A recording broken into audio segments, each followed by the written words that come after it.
Sorry sir, sorry.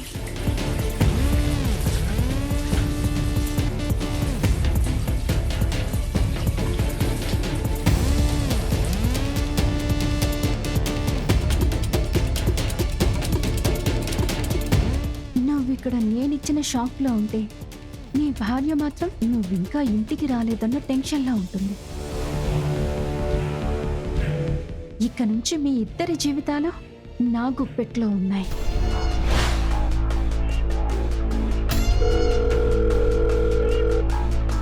Hello madam. ఇందాకటి నుంచి నీ ఫోన్కి ట్రై చేస్తుంటే నీ ఫోన్ స్విచ్ ఆఫ్ వస్తుందేంటి? ఫోన్లో ఛార్జింగ్ అయిపోయింది మేడం. యువరాజ్ ఫోన్ లిఫ్ట్ చేయడం లేదు. ఆఫీస్ నుంచి ఎక్కడికి వెళ్ళాడు? ఆ సోనీతో కలిసి ఆ సోనీ ఇంటికి వెళ్ళాడు మేడం. వాట్? యువరాజ్ సోనీ ఇంటికి వెళ్ళాడా? సోనీనే బలవంతంగా తీసుకొని వెళ్ళింది మేడం.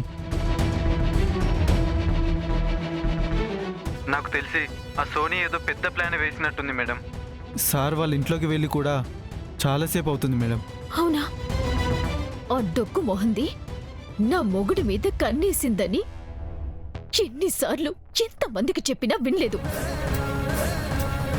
ఇప్పుడు నేరుగా యువరాజ్ని తీసుకుని ఇంటికి వెళ్ళిపోయింది. అది ఏదైనా చేసి నా కాపురాన్ని కూల్చేలోపే నేనే ఏదో ఒకటి చేయాలి. ఆ సోని ఇల్లు ఎక్కడో నాకు తెలీదు. నువ్వు వెంటనే మా ఇంటికి రా. పక్కనే ఉన్నా మేడం, 5 minutesలో వచ్చేస్తాను. మా అబ్బోడు అట్టుంటోడు కాదని క్యారెక్టర్ సర్టిఫికెట్ ఇచ్చారు కదా. నా కాపురం కూలిపోతుంది అని చెప్తుంటే నాకు నీతులు చెప్తూ నువ్వు కూర్చున్నావు. ఇప్పుడేమంటారు? నాకు తెలుసు ఆ సోని యువరాజ్ని ఎక్కడికో తీసుకువెళ్తుందని. నిషి, ఏం జరిగిందో మనకు తెలీదు.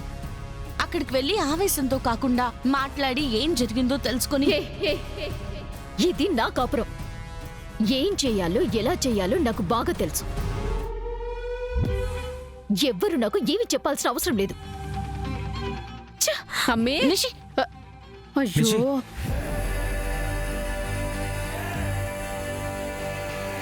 అమ్మే ఆగమ్మే. నిషి ఆగు. అమ్మే నిషి, అమ్మే ఆగు. అబ్బోడు ఆ అమ్మ ఇంటికి ఖచ్చితంగా పోయిండడు. అబ్బోడికి నువ్వంటే చాలా ఇష్టము. ఇష్టం ఉంది కాబట్టే నన్నింతలా కష్టపెడుతున్నాడు అత్తయ్య. నిషి, ఒకవేళ యువరాజ్ సోని ఇంట్లో ఉన్నా కూడా ఏం జరిగిందో అడిగి కనుక్కొని ఆ తర్వాత నీ కోపాన్ని తీరే వరకు అరువు. నిషిక, నీ కోపంలో న్యాయం ఉంది. నీ ప్లేస్లో ఉన్న ఏ భార్యకైనా ఇంతే కోపం వస్తుంది. కానీ ఒక్కసారి ఆలోచించు, ఇప్పుడు అక్కడికి వెళ్ళి గొడవ చేయడం కరెక్ట్ కాదు. పోనీ నువ్విక్కడే ఉండు. నేను కేదార్ వెళ్ళి యువరాజ్ని ఇంటికి తీసుకొస్తాం. ఇంట్లో మావయ్య గారు వదిన యువరాజ్ని కూర్చోబెట్టి అసలు ఎందుకు ఇలా చేస్తున్నాడో అడుగుతారు. నువ్వక్కడికి వెళ్తే ఆవేశంలో ఏదేదో మాట్లాడి సమస్యని పెద్ద చేస్తావు. అలా పరాయి వాళ్ల ముందు మీరిద్దరూ పదే పదే గొడవ పడ్డం మీకు అస్సలు మంచిది కాదు నిషిక. అమ్మే, వీళ్ళు చెప్పింది కూడా నిజమే కదా. ఈ ఒక్క తూరికి మా మాట నమ్మి ఎందుకు వినాలత్తయ్య? నా భర్త అక్కడ ఎవరో ఇంట్లో ఎవరితోనో ఉన్నాడని తెలిసి కూడా నేను ఎందుకు సైలెంట్గా ఉండాలి? మురళి, నీ బండి ఇక్కడ పెట్టి కారికం. అలాగే మేడం. నిషి, నేను చెప్పేది విను. ఇంత రాత్రి ఇలా తెలియని అబ్బాయితో వెళ్ళడం మంచిది కాదు. నేను కేదార్ కూడా వస్తాం. ఏం అవసరం లేదు. ఇది నా ప్రాబ్లం, నేనే సాల్వ్ చేసుకుంటాను. అయినా నేనేమైనా మీ ఇద్దరి హెల్ప్ అడిగానా? ఎందుకు ఊరికి నసపెడుతున్నారు?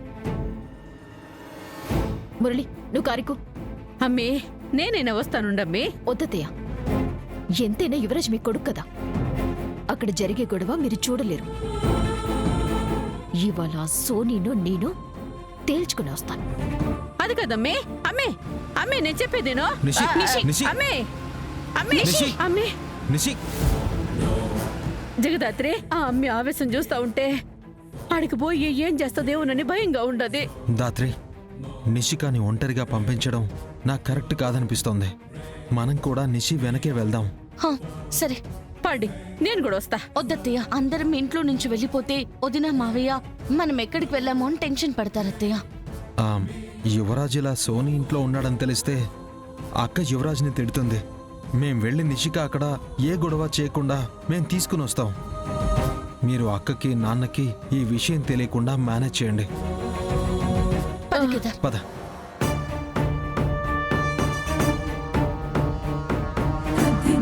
సగం విషయం చెప్పి ఎవరి దారిన వెళ్ళిపోతా ఉండారు. ఆడ ఏం జరుగుతా ఉండదో తెలుసుకోకుండా, ఏమీ తెలియకుండా ఏడు నేను ఇట్ట మనశ్శాంతిగా ఉండాలా? ఏం కనసామి, నువ్వే నా కొడుకు కోడలు కొట్టుకోకుండా చూడాలా?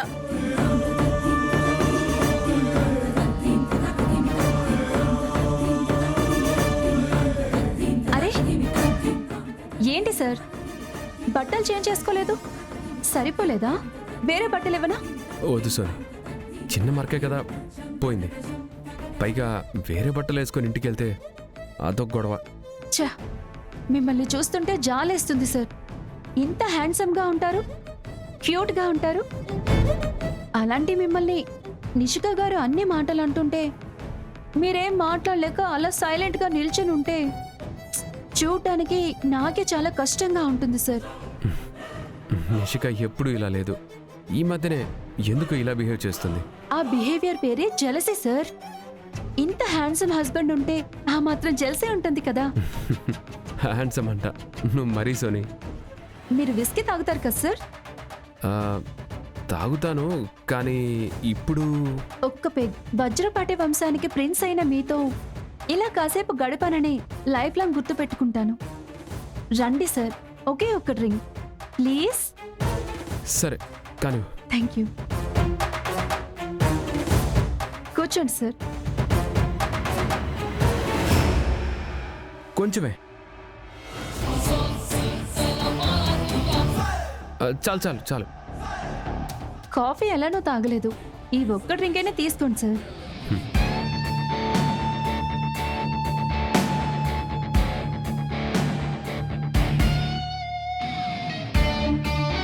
మరి రెండు పొగడ్తలకే పడిపోతున్నా. నిన్ను చూసి కాదు గాని నిషికని తలుచుకుంటేనే జాలేస్తుంది.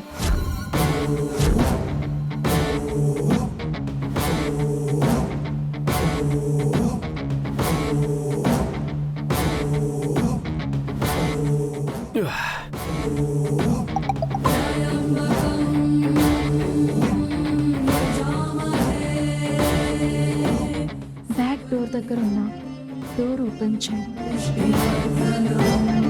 సార్, మీరు తాగుతూ ఉండండి, నేను ఇప్పుడే వస్తాను.